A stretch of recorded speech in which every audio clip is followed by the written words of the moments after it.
Sempre preferi o turno da noite. Menos gente, menos conversa, mais silêncio. Era segurança em uma empresa de logística perto da rodovia, no interior de São Paulo. Um daqueles galpões imensos com cheiro de papelão, empilhadeiras desligadas e um eco estranho quando você tossia.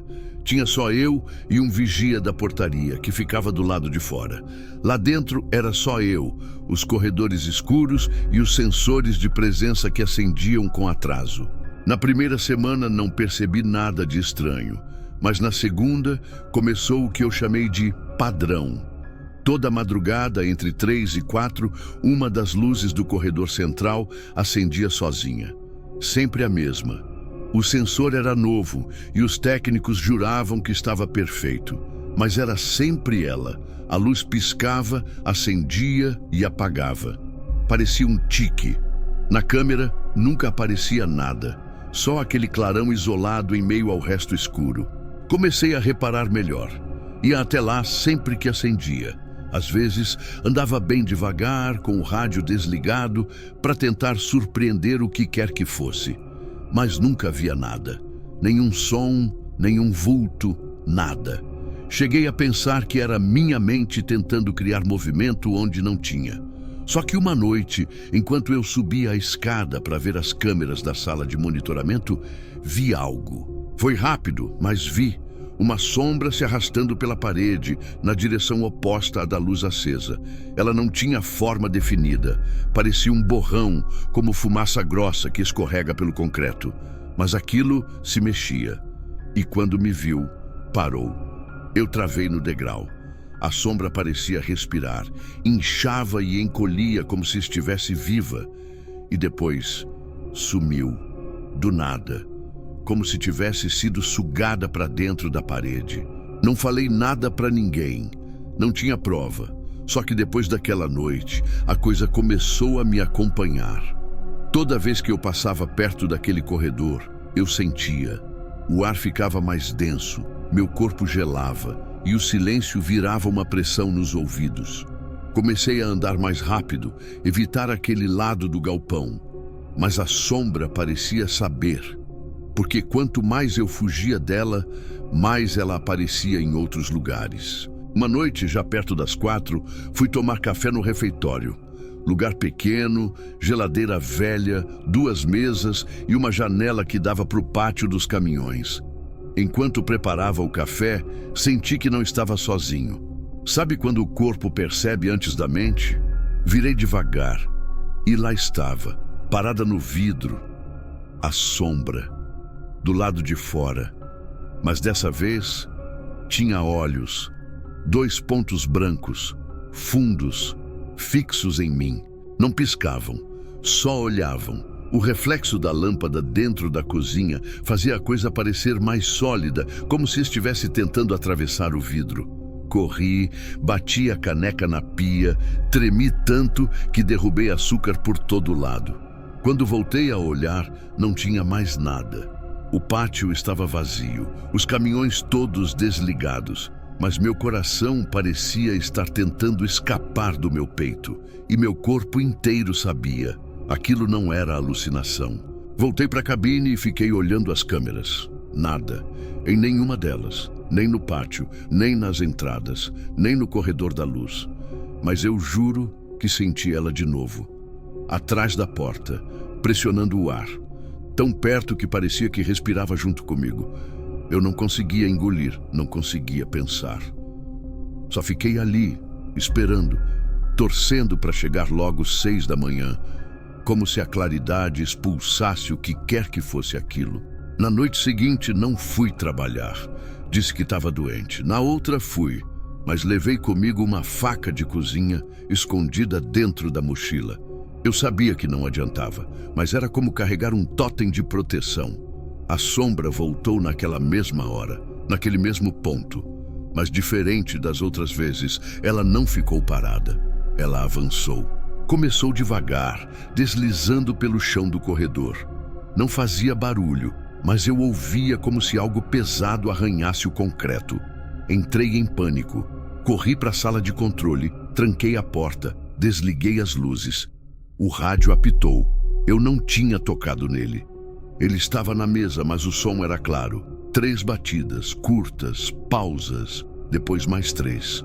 E aí mais 3. 3, 3, 3. Aquilo foi um aviso, ou um chamado. Fiquei em silêncio, com o rádio chiando no escuro. Não consegui me mexer. Só depois de muito tempo, quando o sinal do dia apareceu na fresta da janela, eu tive coragem de destrancar a porta. A sombra tinha ido embora, mas havia marcas no chão, como se algo pesado tivesse sido arrastado. Passei o dia inteiro tentando esquecer, mas aquela noite não ia deixar. Nada ali seria esquecido.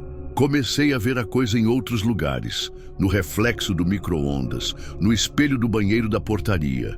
Uma vez, no vidro do carro do vigilante do outro turno, sempre me olhando, sempre parada. Parecia que agora me seguia, presa em mim como uma sombra de verdade. Me senti doente, meu corpo enfraquecia, eu não dormia.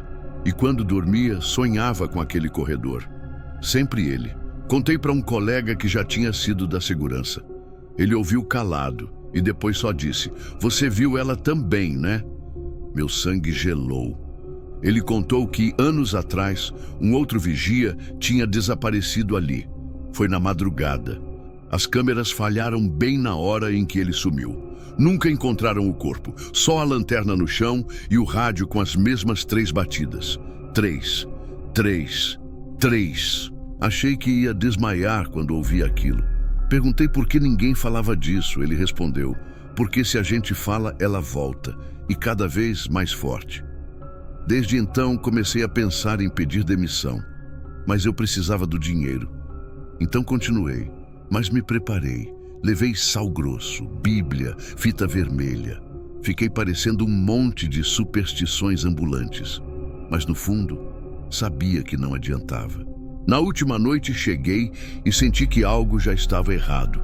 O relógio tinha parado. As câmeras estavam todas pretas e brancas, mesmo sendo coloridas, e o rádio já chiava com o som das batidas. Ela estava me esperando. Não sei explicar como, mas era como se eu tivesse sido chamado de volta. Aquela madrugada seria diferente. Ela não ia só aparecer, ela ia entrar. Sentei na portaria com o rádio no colo. Não conseguia desviar o olhar da tela das câmeras. Uma a uma, elas começavam a falhar. Linhas tremidas, chiados, cortes, até que a imagem do corredor principal surgiu. Ela estava lá, mais perto dessa vez, e não parada. Ela andava devagar, cada passo firme, como se soubesse onde eu estava. Eu tremia tanto que o rádio quase caiu da minha mão. Me levantei e corri até a porta. Tranquei com chave. Empurrei o armário contra ela. Peguei meu terço, minhas coisas. Comecei a rezar qualquer coisa que me viesse à cabeça. O corredor, na câmera, estava vazio de novo. Por segundos, achei que talvez fosse delírio. Mas então, a batida veio 3 vezes. Não na porta da frente, mas na janela ao meu lado. 3 batidas secas, baixas, pessoais. A janela dava para o pátio interno. Ninguém poderia estar ali. Só se pulasse a grade, passasse por 2 câmeras e não acionasse os sensores. Me virei devagar. O vidro estava embaciado, mas tinha algo do outro lado. Um vulto, um rosto, não sei explicar. Era como um reflexo de mim, só que errado. Com a cabeça torta, olhos fundos e um sorriso fraco, como quem já sabia o fim da história. Me afastei, tropecei no fio do rádio e bati com o ombro no chão. A imagem da câmera desligou. O rádio emitiu um som agudo, como um grito distorcido, e depois silêncio. Eu fiquei ali, no chão, paralisado. Quando criei coragem de olhar outra vez, ela estava dentro da sala. Não sei como entrou. Só estava ali, no canto, me olhando, sem rosto claro, mas com uma presença insuportável, densa. Fui apagando. Senti como se meu corpo afundasse no chão, minha visão escurecendo. Quando acordei, já era dia. Estava sozinho. Porta trancada, câmeras normais, tudo em ordem. Mas eu sabia. Alguma coisa tinha mudado. Algo ficou em mim. Pedi demissão naquela manhã. E até hoje, às 2 da madrugada, eu acordo com o som das 3 batidas e um espelho no quarto que jurei nunca mais encarar. Nunca fui de acreditar nessas coisas. Fantasma, espírito, essas bobagens todas. Sou vigia noturno de galpão faz mais de 10 anos. Já trabalhei em lugar com rato do tamanho de gato e viciado tentando invadir com faca na mão. O que me assustava era gente. E só gente. Até pegar esse turno novo, numa distribuidora desativada no interior do Paraná. Isolada, sem vizinho, sem barulho, sem nada. O galpão tinha sido fechado havia uns 2 anos. Estavam reformando aos poucos para reabrir com nova administração. Meu serviço era simples: patrulha de hora em hora, zelar pelas ferramentas e não deixar ninguém entrar. Falaram que tinha umas câmeras, mas que só 1 ou 2 funcionavam e que eu devia anotar tudo no caderno.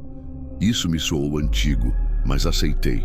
Dinheiro bom, sem chefe enchendo o saco. Na primeira noite achei até sossegado. Frio, silêncio demais, o tipo de lugar onde o som do próprio passo parece mais alto do que devia. Caminhei pelas alas, bati lanterna, anotei os horários. Tinha muito entulho, andaime, pilha de madeira e sacos de cimento empilhados, mas nada demais, só um lugar em reforma, até que cheguei na ala 4, a única com o piso afundado e cheiro de umidade. Evitei descer logo de cara. Escada de ferro enferrujada, piso rachado e uns barulhos estranhos tipo água pingando, mas sem canalização visível. Marquei a ronda, voltei para a guarita e deixei anotado que não consegui vistoriar a ala. Se me cobrassem, dizia que era risco de queda, mas ninguém cobrou. Segunda noite fui de novo. Mesmo roteiro, mesmo silêncio. Mesma sensação esquisita naquela ala. Na terceira noite, foi diferente. Assim que abri a porta da ala 4, senti o ar mais pesado. Tipo calor de respirada forte, mesmo com o frio lá fora. A lanterna piscou 2 vezes. Achei que fosse pilha, mas depois funcionou normal. Quando bati a luz nos sacos de entulho no fundo, juro que vi algo se mexer, rápido, como se alguém estivesse escondido por trás e se abaixasse antes da luz chegar. Voltei até a porta. Fiquei uns segundos parado, esperando ouvir passos, respiração, qualquer coisa, mas só escutei o barulho da água pingando. Pensei em chamar alguém, mas quem? Era eu, sozinho, no meio do nada. Engoli seco e desci os degraus devagar, o metal vibrando sob meus pés. A lanterna agora estava firme. Quando cheguei no nível mais baixo, o cheiro era insuportável. Não era mofo, nem esgoto. Era um cheiro que grudava na pele, podre, morno, espesso. Atrás da pilha de sacos, só tinha uma parede descascada com uma rachadura no meio, mas a rachadura estava aberta, como uma fenda larga o suficiente para alguém esgueirar o corpo. Bati a luz lá dentro, nada, nenhum reflexo, nenhuma parede oposta. Parecia um buraco negro, um vazio. Pensei em me aproximar, mas algo me travou. Um enjoo repentino, uma tontura. O tipo de sensação que o corpo sente antes mesmo da mente entender o perigo. Voltei rápido, quase tropecei. Na saída da ala, ouvi uma coisa que me fez parar. Alguém sussurrando meu nome. 3 vezes. Do fundo da fenda. Voz rouca, arrastada, que parecia engasgar com as próprias sílabas. Na guarita fiquei trancado. Não chamei ninguém, não anotei nada. Fingi que aquela ala não existia. Nos dias seguintes, evitei passar por ali. Fazia a ronda pelas outras partes e pulava a ala 4. Só que ela não pulava a mim. Toda noite alguma coisa acontecia. Barulhos de corrente, passos nos corredores, a lanterna que falhava toda vez que virava para lá. E sempre o sussurro. Uma noite, ao voltar da ronda, encontrei a porta da guarita escancarada. As luzes apagadas e no centro da mesa o caderno onde eu anotava tudo, com uma nova página escrita, em letras tortas, úmidas, como se tivessem sido riscadas com os dedos. Desce, só isso, nenhuma assinatura, nenhuma marca, só aquilo. A página ainda estava molhada, com um cheiro estranho. Deixei o caderno ali, nem toquei. Sentei na cadeira, respirei fundo, tentei raciocinar. Alguém estava brincando comigo, um trote de funcionários antigos, mas o hospital estava abandonado há anos. Ninguém passava ali, nenhum curioso, nenhum andarilho. Eu era o único com acesso autorizado. E mesmo que alguém tivesse entrado, como saberia meu nome? Passei o resto do turno com a lanterna na mão, o rádio do lado e a porta trancada com um armário. Quando amanheceu, fui embora como se nada tivesse acontecido. No dia seguinte, pedi para trocar de local. Usei como desculpa a infiltração, os riscos estruturais. Negaram. Disseram que era só imaginação, que a mente prega peças em lugares velhos e úmidos. Continuei lá, e as coisas pioraram. Certa noite, achei a porta da ala 4 aberta. Eu tinha certeza que trancara com cadeado, mas lá estava, escancarada, como se algo lá dentro quisesse receber uma visita. Fechei, prendi com correntes extras. 30 minutos depois, recebi um alerta no painel. Detector de movimento ativado, exatamente naquele setor. Dessa vez, fui armado. Peguei um bastão de ferro da antiga sala de manutenção. Desci devagar. A porta estava novamente aberta. E lá dentro, um rastro. Como se alguém arrastasse algo pesado pelo chão. Marcas sujas como gordura velha, indo direto até a fenda na parede. Só que agora, ela estava maior. A rachadura tinha se aberto mais, muito mais. A lanterna falhou por um segundo só, e quando voltou, percebi algo novo. No chão, bem na entrada da fenda, havia um objeto. Uma coisa que eu não via há meses. Um chaveiro. O meu chaveiro antigo. Aquele que perdi no primeiro mês de trabalho, que procurei por dias e nunca achei. Estava ali, imundo, coberto por uma substância escura e pegajosa. Peguei o chaveiro com 2 dedos, tentando evitar o contato com aquela gosma. Era o meu mesmo. O símbolo do Vasco já quase apagado, a correntinha arrebentada. Aquilo não fazia sentido algum. Dei 2 passos para trás. A rachadura agora parecia uma entrada. E do lado de dentro vinha um som que me deixou paralisado. Respiração. Não do tipo ofegante, humana. Era um som úmido, irregular, animalesco. Voltei de ré sem virar de costas. Cada passo doía nas pernas. Quando cheguei na escada, corri. Mas juro por tudo que é mais sagrado, na última olhada para trás, antes da curva, eu vi algo. 2 mãos, ou o que pareciam mãos, se apoiando na parede, saindo da fenda. Mãos escuras, com dedos longos demais, manchadas, tortas, como de um corpo que nunca deveria existir. Depois disso, comecei a trabalhar só até meia-noite.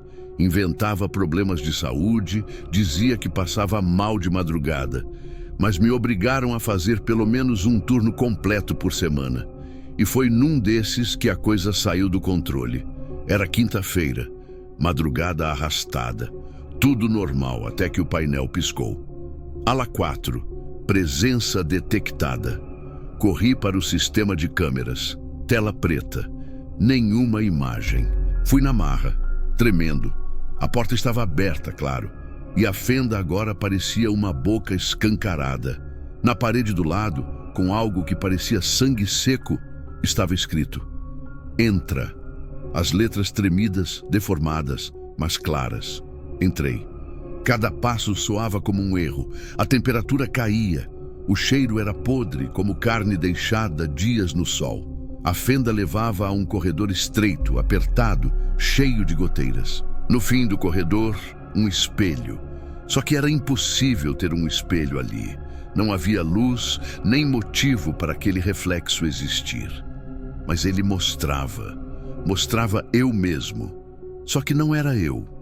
Era uma versão minha, com o rosto afundado, os olhos pretos e um sorriso largo demais, como se tivesse sido cortado com faca. A figura do reflexo ergueu a mão e apontou para mim. Foi a última coisa que vi antes de desmaiar. Acordei jogado na sala de descanso, suando frio, sem lembrar como fui parar ali. As câmeras mostravam nada além de estática. Meu rádio não funcionava. Corri para fora, mas a guarita estava trancada por dentro. Tive que arrombar a porta com o extintor. Do lado de fora, o relógio marcava 4:30 da manhã. Eu tinha apagado por quase 2 horas. Ninguém me viu. Ninguém soube de nada. Na semana seguinte, a fenda sumiu, como se nunca tivesse estado lá, mas deixaram uma lembrança para mim. Minha outra chave, a reserva, apareceu pendurada no meu armário, coberta com aquela mesma gosma escura. Pedi transferência. Fui ignorado. Pedi demissão. Me disseram que eu era insubstituível. Comecei a perder peso. Tive pesadelos. Passei a ouvir barulhos no apartamento, como respiração. Sempre as 2. Um dia, na fila da padaria, um senhor de uns 70 anos me chamou pelo nome. Eu nunca tinha visto ele antes. Ele me disse: "Você entrou, né?" Travei. Antes que eu respondesse, ele continuou: "Você viu o que mora lá dentro, e agora você é deles." Tentei perguntar quem ele era, mas ele só sorriu, um sorriso torto, quase triste, e disse: "Eu também trabalhava lá, em 1992. Voltei para casa em pânico. Comecei a vasculhar a internet atrás de qualquer coisa. Não achei nada, nenhuma reportagem, nenhum relato, até que um blog antigo de um enfermeiro da região falava sobre o homem que vivia entre as paredes. Uma lenda do hospital abandonado que existia antes do nosso ser construído, um tal de Antônio. Diziam que ele nunca foi encontrado, que só sobrou o quarto lacrado onde ninguém entrava. Esse quarto fica exatamente onde hoje é a ala 4. Desde então, ninguém mais aceita turno da madrugada comigo, e eu continuo acordando às 2, sempre com aquela respiração, sempre com a certeza de que, por mais que eu mude de cidade, de estado, de vida, eu levei comigo, e toda noite, sem falta, ele está mais perto, esperando, observando, preparando o próximo passo. Fui até um terreiro. A mulher que me atendeu ficou pálida quando toquei na maçaneta da porta. Disse que não podia me ajudar, que aquilo não era gente do mundo de cá. Me indicou um velho no interior de Goiás. Fui até lá. Quando cheguei, ele nem quis saber meu nome. Só olhou nos meus olhos e disse: "Você carregou ele e agora é sua sombra que vai sumir primeiro." Voltei para casa ainda mais abalado. Comecei a ver vultos refletidos em espelhos, mas nunca diretamente. Meu cachorro passou a rosnar para os cantos vazios. Um dia, ele sumiu sem deixar vestígios. As luzes da minha casa piscam sempre às 2. A água da torneira escurece nesse horário. Os alarmes tocam do nada. E meu rosto no espelho, às vezes, não me obedece mais. Me sinto vigiado, onde quer que eu vá. Já não durmo mais, já não vivo mais. O hospital entrou em contato dias atrás. Me ofereceram de volta o cargo. Disseram que ninguém aguenta os plantões como eu, como se fosse um elogio. Mas eu entendi. Aquilo precisa de mim ali. Eu sou a porta agora, e eles sabem que cedo ou tarde, por fraqueza ou desespero, eu volto. E eu voltei. Aceitei. Na primeira noite, a ala 4 estava diferente, mais escura, mais silenciosa. Os corredores pareciam mais longos. A fenda no canto da sala voltou. Fiquei parado por horas olhando aquilo, até ouvir de novo a respiração. Só que agora vinha de dentro de mim, e quando me dei conta, não era mais o chão que escorria gosma preta. Era meu próprio corpo. A última coisa que lembro é do teto girando. Depois, tudo ficou preto. Hoje dizem que continuo lá. Ninguém me vê, mas dizem que ouvem passos mesmo quando o turno está vazio, que escutam minha respiração. Alguns juram que, ao passar pela ala 4, veem uma sombra atrás da porta, como se alguém estivesse esperando ser liberado. Eu sei que é verdade, porque eu ainda estou lá. Sempre trabalhei no turno da noite. Gosto do silêncio, da ausência de gente, mas tem um tipo de silêncio que não acalma. Um que parece conter algo preso, prestes a se mover. Foi esse silêncio que senti na primeira noite no novo emprego, um estacionamento subterrâneo de um prédio comercial desativado, no centro de Belo Horizonte. A vaga surgiu de forma estranha. Responderam meu currículo em menos de 1 hora e no mesmo dia já assinei o contrato. Era simples, monitorar as câmeras, fazer uma ronda de hora em hora e manter tudo fechado. O lugar tinha sido interditado por tempo, reaberto só para guardar veículos de luxo de uma empresa de blindagem que usava o espaço como depósito. Na primeira ronda tudo parecia normal. Piso úmido, cheiro de ferrugem, goteiras ecoando. Mas o elevador central me incomodava. Um elevador antigo, com grades internas, que não levava a lugar nenhum. Os andares de cima estavam selados. Ainda assim, à meia-noite em ponto, ele descia sozinho. Sempre. Com um som metálico tão alto que parecia um grito sendo arrastado por correntes. Na segunda noite, notei marcas no chão. Rastros, como se alguém tivesse arrastado os pés descalços na poeira. Segui com a lanterna até uma das colunas, onde os rastros paravam abruptamente. Mas, ao olhar para cima, vi marcas de mãos, como se alguém tivesse tentado escalar desesperadamente até o teto. A tinta ali parecia mais escura, como se tivesse sido queimada. Fui até a sala das câmeras. Revi as últimas 2 horas. Em um dos cantos mais escuros do térreo, vi movimento. Uma figura magra, encurvada, saía de trás de um carro, mas não andava. Parecia deslizar. E quando sumia atrás de uma coluna, não saía mais. Eu avancei o vídeo, retrocedi, frame a frame. Aquilo não pisava no chão, não fazia sombra. E os sensores de presença não ativaram. Na noite seguinte, trouxe um terço no bolso. Minha avó sempre dizia que onde os olhos falham, o espírito avisa. E avisou. Logo na primeira volta, ao passar pela porta do elevador, senti um sopro no ouvido. Mas o ar ali estava parado. Me virei rápido. Nada. Mas havia algo desenhado na poeira do vidro da cabine. Uma espiral feita com marcas de dedo. Uma espiral que girava para o centro. Comecei a sentir um peso no peito todas as vezes que me aproximava daquele elevador. Um tipo de pressão, como se algo empurrasse meus ossos de dentro para fora. E aquilo piorava a cada noite. Na quarta madrugada, às 2h20, o elevador desceu de novo, mesmo sem ninguém acionar. Mas dessa vez, parou no térreo com a porta aberta e ficou ali, esperando. Não entrei. Fiquei parado a uns 10 metros de distância, mas a luz interna começou a piscar, ritmada. 4 piscadas longas, 3 curtas, uma pausa, depois tudo de novo. Peguei o celular e gravei. Mostrei depois para um amigo que serve no exército. Ele me disse que aquilo parecia um padrão de código Morse. Vem, ele traduziu. A mensagem era repetida o tempo todo. Vem. Na 7ª noite, perdi a noção de tempo. As câmeras travaram às 3 da manhã, todas ao mesmo tempo. Tentei reiniciar, mas o sistema ficou em tela preta.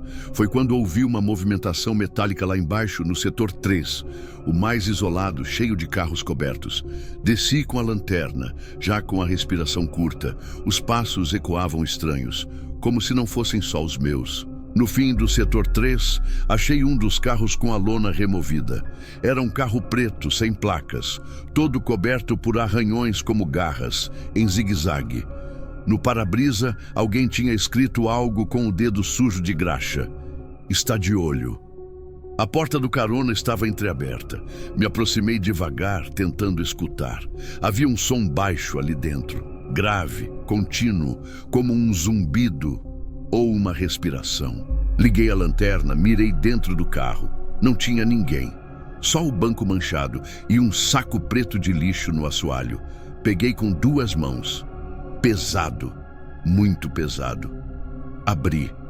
Dentro havia uma coleção de aparelhos eletrônicos quebrados. Celulares, câmeras de vigilância, até um interfone.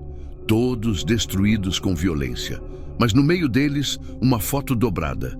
Eu, dormindo, em casa, Me afastei cambaleando, subi correndo as rampas, quase caí na curva do setor 2. Quando entrei na sala de controle, algo se movia nas telas. Todas voltaram ao mesmo tempo, mas mostravam o mesmo lugar, a cabine do elevador. E lá dentro, alguém. Uma figura alta, magra, coberta com o que parecia ser um casaco encharcado. Cabeça baixa, mãos muito grandes e algo pendurado nas costas, como uma rede cheia de corpos retorcidos. A imagem tremia. Tentei pausar, mas o sistema não respondia mais. A figura dentro do elevador continuava imóvel, como se soubesse que estava sendo observada. Eu suava frio. De repente, todas as câmeras desligaram. A tela ficou preta e um som agudo preencheu a sala. Um som eletrônico, mas que parecia gritar. Tive que tapar os ouvidos. Durou exatos 30 segundos. Depois, silêncio, tão profundo que eu ouvia meu coração batendo. Caminhei até a porta da cabine principal. Travei 2 vezes, sentei no chão, costas na parede, esperando amanhecer, mas não amanheceu. O relógio do celular travou em 13h20. Fiquei horas ali, olhando a tela sem mudar. Lá fora, nenhum ruído de carro, nenhum passarinho, só o som ocasional de passos no concreto. Quando a claridade finalmente voltou, percebi que havia dormido ali mesmo, mas o celular ainda marcava 3h20. Corri para a entrada do prédio. Lá fora, tudo normal. Gente passando, carro buzinando. Voltei para casa sem nem avisar. Não pisei mais naquele prédio. Pedi demissão no mesmo dia. Só voltei para buscar minhas coisas 3 dias depois. De dia, com 2 colegas me esperando. Descemos juntos no setor 3. O carro preto tinha sumido. No lugar dele, só marcas escuras no chão, como se alguém tivesse arrastado um saco pesado. Nas câmeras, não havia registros das últimas 5 noites. O chefe disse que provavelmente foi algum bug. Ri por educação. Saí dali sabendo que não era bug nenhum. Era aviso. Aquilo estava ali, esperando por mim. Durante 1 mês, nada aconteceu. Até que certa noite, já em outro emprego, fui dormir mais cedo. Acordei com um som baixo, repetitivo. Era meu interfone, piscando. Mas o botão nunca tinha funcionado desde que me mudei. Quando atendi, silêncio. E depois, um sussurro, abafado e grave. Desce. Olhei pela janela. Um carro preto, parado na esquina, luzes apagadas, motor ligado, esperando. Eu trabalhava como técnica de limpeza numa clínica de diagnóstico por imagem. O turno era da noite, sempre das 10 até as 6 da manhã. A maioria das funcionárias recusava aquele horário, mas eu precisava da grana. E no começo era até tranquilo. O lugar era limpo, silencioso e com bom sistema de segurança. Só que depois de um tempo, o silêncio deixou de ser reconfortante. A clínica ficava num prédio antigo, reformado por fora, mas com fundações velhas. O andar da ressonância magnética era o mais isolado, com portas pesadas e corredores estreitos. Quando apagavam as luzes, ficava escuro de verdade. Parecia que o ar ficava mais denso ali. Eu costumava evitar limpar aquele setor sozinha, mas naquela semana a outra funcionária pediu folga e sobrou para mim. Na primeira noite sozinha, tudo correu normalmente até por volta das 2. Eu tinha acabado de desinfetar a recepção e fui até a área da ressonância. Passei o pano nos corredores, limpei maçanetas, organizei a sala de preparação. Só faltava a sala da máquina. Quando entrei, senti um calafrio, não por causa do ar-condicionado. Era outra coisa, o tipo de frio que parece vir de dentro. A sala era grande, com piso claro e paredes acolchoadas para contenção de som. A máquina da ressonância ficava no centro, enorme, branca, com o vão escuro no meio. Um monitor permanecia ligado ao lado, com o software de leitura ainda aberto. Achei estranho. A clínica estava vazia desde as 7. Ninguém deveria ter deixado aquilo ali. Desliguei o monitor e continuei limpando. Mas conforme eu passava o pano na lateral da máquina, ouvi o som de algo se arrastando, bem lento, como se alguém estivesse puxando os pés pelo chão acolchoado.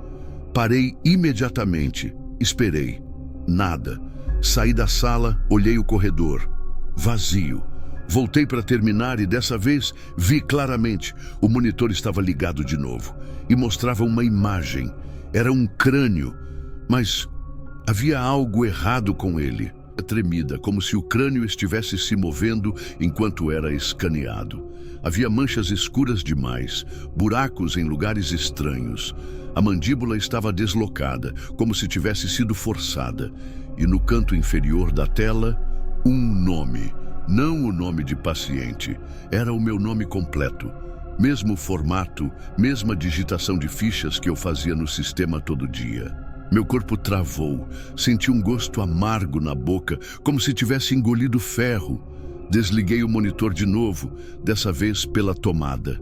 Saí da sala sem limpar mais nada. No corredor, a luz da emergência piscava, mas ninguém tinha passado por ali. Tentei ligar para o supervisor, mas o sinal estava morto.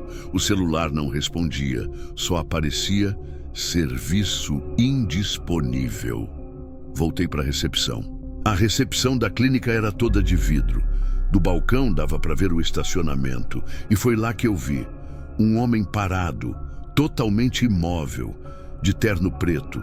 Não se mexia, não olhava para a clínica, só estava ali, de frente para o vidro. E por mais que eu tentasse desviar os olhos, algo me obrigava a encará-lo, como se o tempo ficasse preso naquele instante. Quando finalmente consegui me mover, fui até a porta e conferi as trancas. Tudo fechado, mas ele ainda estava ali. Não respirava, não tremia com o vento, parecia um boneco, um manequim com intenções malignas. Dei 2 passos para trás e o telefone da recepção tocou. Aquilo me paralisou de novo. Ninguém nunca ligava à noite. Eu não devia atender, mas atendi. Do outro lado, havia apenas o som da respiração. Lenta, profunda, como se a pessoa estivesse com o telefone colado ao peito. Eu fiquei muda e então ouvi: "Você não devia ter desligado o monitor." A voz era baixa, quase um sussurro. Não parecia vir de um homem nem de uma mulher. Era alguma coisa entre os dois. Eu desliguei, ou tentei, mas o telefone continuava tocando na minha mão. Joguei o aparelho no chão. Foi aí que percebi. O homem do lado de fora já não estava mais lá. Saí correndo da recepção e fui direto para a sala de segurança. Lá tinha câmeras e podia ver os acessos. Mas as telas estavam todas em estática, como se o sistema estivesse fora do ar. Só uma das câmeras funcionava, a da sala da ressonância, e mostrava uma imagem ao vivo da máquina funcionando. Na maca estava alguém, uma mulher, deitada, com os olhos vendados e os braços presos, mas não havia técnicos na clínica. Eu sabia disso. Eu era a única. Fiquei encarando aquela imagem até que a câmera deu zoom. E só então percebi, era eu. A mulher na máquina era eu, ou algo com o meu rosto, e ao fundo da imagem, parado, entre o monitor e a parede, o homem de terno. Ele me encarava pela tela.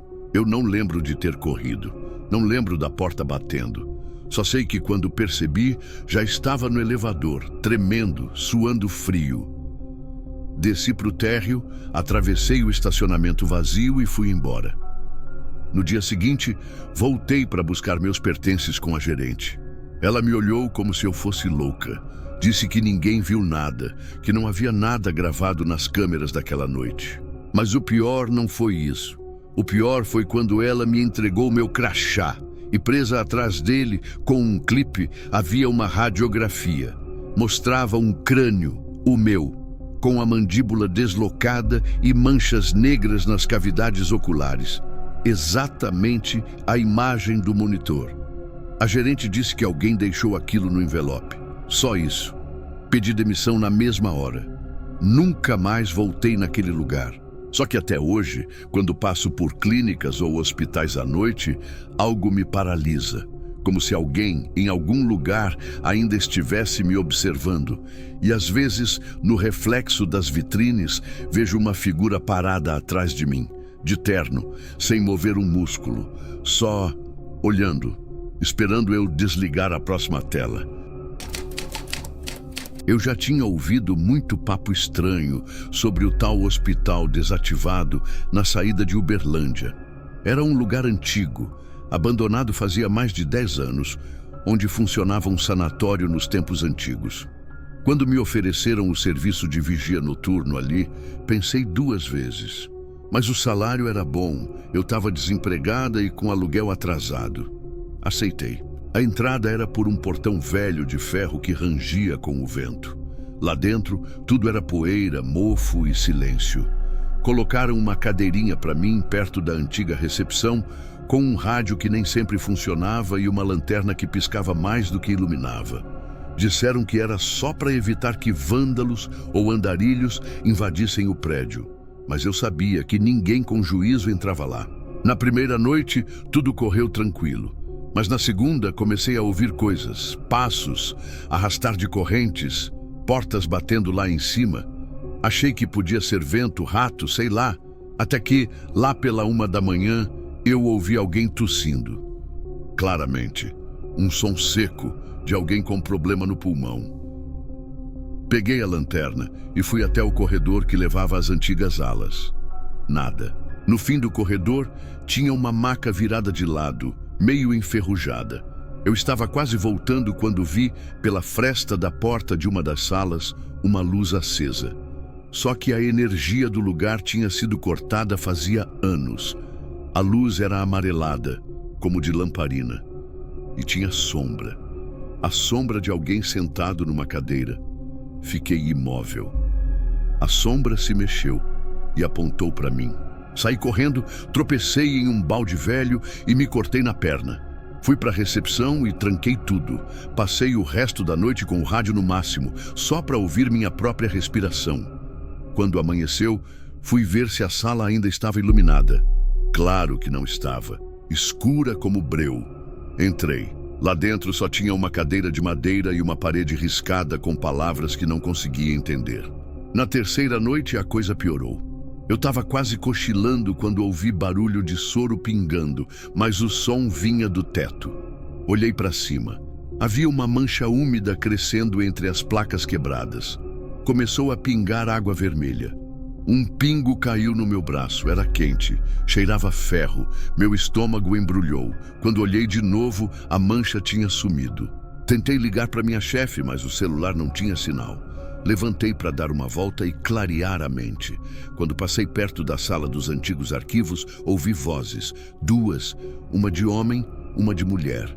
Parecia discussão, mas nenhuma palavra era clara, só os tons. Até que a mulher gritou. Um grito tão forte que fez meu ouvido zumbir.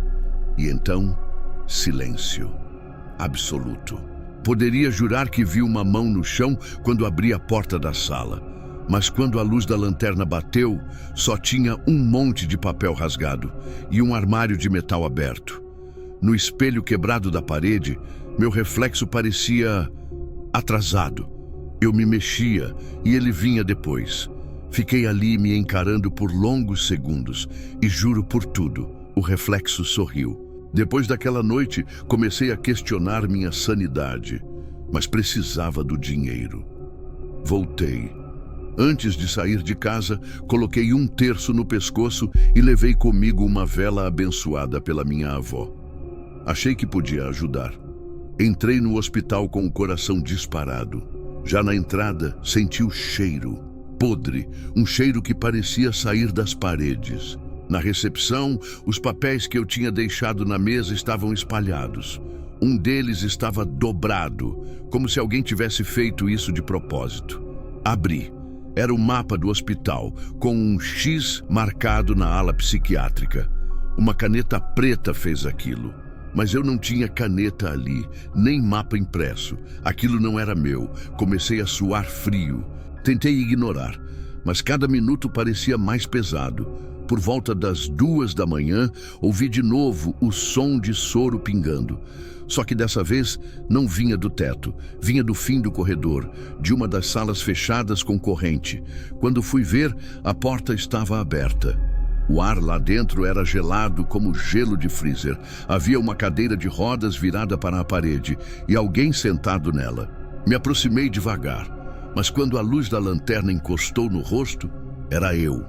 Meu rosto. Os mesmos olhos, cabelo preso do mesmo jeito. Mas a outra eu tinha um buraco na garganta, como se algo tivesse arrancado tudo dali com violência. E ainda assim ela respirava. A pele subia e descia, assobiando. Dei um passo para trás e tropecei em algo que não deveria estar ali. Uma criança, ou o que parecia ser. Estava parada no canto, de frente para a parede.